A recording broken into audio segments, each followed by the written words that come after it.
Welcome. Today we will demonstrate how to lay the foundation for a witness's prior consistent statement. The law applying to this hearsay exclusion is covered in Military Rule of Evidence 801 Delta 1 Bravo 1. This exclusion is used when a witness has already testified about a particular fact and the party offering this testimony wants to introduce a prior consistent statement at trial. Here, the victim, Tanya, has already testified that her father sexually touched her about 2 years ago. On cross-examination, the defense suggested that Tanya fabricated the abusive sexual contact because her mother persuaded her to do so in order to gain advantage in a pending divorce. In other words, the defense has suggested that Tanya recently fabricated the sexual contact because of the divorce. Now, the day after the sexual contact, Tanya told her best friend Lavinia about the incident. The government now wants to call Lavinia to testify about Tanya's prior statement.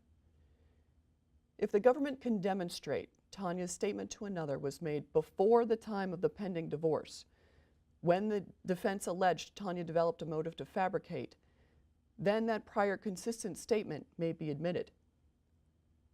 The declarant, Tanya, is on the stand and subject to cross-examination. To lay the proper foundation for the prior consistent statement, the government must show that, number one, the declarant has been impeached by an express or implied charge of recent fabrication or improper influence or motive. Number two, the declarant made a prior consistent statement.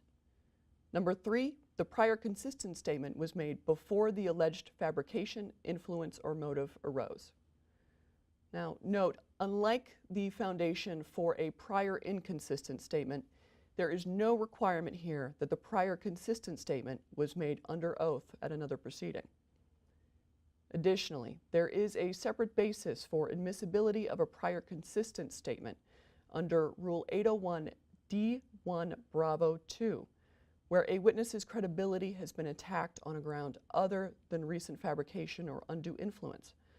The foundation for that exclusion will be covered in another video vignette. Now, please watch the demonstration. Could you please tell us your first name and spell your last name? My name is Lavinia Watson, Watson. May I call you Lavinia? Sure. What town do you live in? I live in Arlington, Virginia. What do you do for a living, Lavinia? I go to high school, Arlington West High. Do you know Tanya Baker? Yes, she was my best friend. Is she still your best friend? Well, we still see each other sometimes, but not as much as we used to back when we were freshmen. Back when you were freshmen, were you close? Very close. We used to see each other every day at school, and we used to hang out after school all the time at each other's houses on the weekends. I'm going to ask you some questions about some things Lavinia told you over spring break in 2014, okay? Yes. You were both freshmen back then, right? Yes. Do you remember having a conversation with Tanya about something that she said happened to her during that spring break? Yes. Tell a panel about that conversation. Where were you both? We were at my house. We had just had a birthday party for my little sister, and Tanya was going to sleep over, and we were back in my room. How did the conversation begin?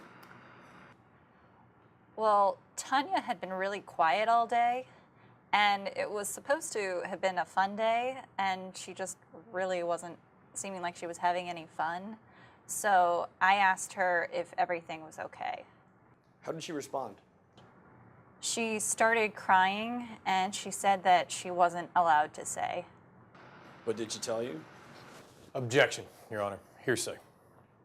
Members, it appears we have something to take up outside of your presence. If you could please return to the deliberation room. Thank you. Government, why isn't this hearsay? Your Honor, Tanya testified on direct exam that she was sexually touched by the accused as set forth in Specification 1 of Charge 2. On cross-examination, defense counsel suggested that her mother put her up to claiming a sexual assault so she could gain an advantage in the divorce. The divorce only came about 6 months ago and is still pending. Lavinia will testify that Tanya told her about being touched by her father over spring break of 2014, a year and a half before the divorce came about. Under Military Rule of Evidence 801 D1B, prior consistent statements are admissible to rebut a charge of recent fabrication. The defense has charged recent fabrication by suggesting that Tanya made up the allegation because of the divorce. The conversation with Lavinia predates the divorce, the alleged motive to fabricate, so the conversation with Lavinia is admissible to rebut the defense's claim as a prior consistent statement. Defense? Your Honor, this is highly prejudicial. It's hearsay and it's improper bolstering. Very well. Defense, your objection is overruled. I find it to be a proper prior consistent statement. Additionally, I find the probative value of the evidence to not be substantially outweighed by the danger of unfair prejudice. Recall the members. Lavinia, I asked you about the conversation you had with Tanya in your bedroom on the day of your sister's birthday party over spring break of 2014. What did Tanya tell you about her father? She told me that she didn't want to say anything because if she did, her father might get in trouble. What else did she tell you? She told me that her father had come into her room and touched her. Touched her how? She said that he touched her in between her legs and on her chest. She said that he told her it was their secret and she wasn't supposed to tell anyone or he might get in trouble. When did she say her father touched her? She said that it happened the night before.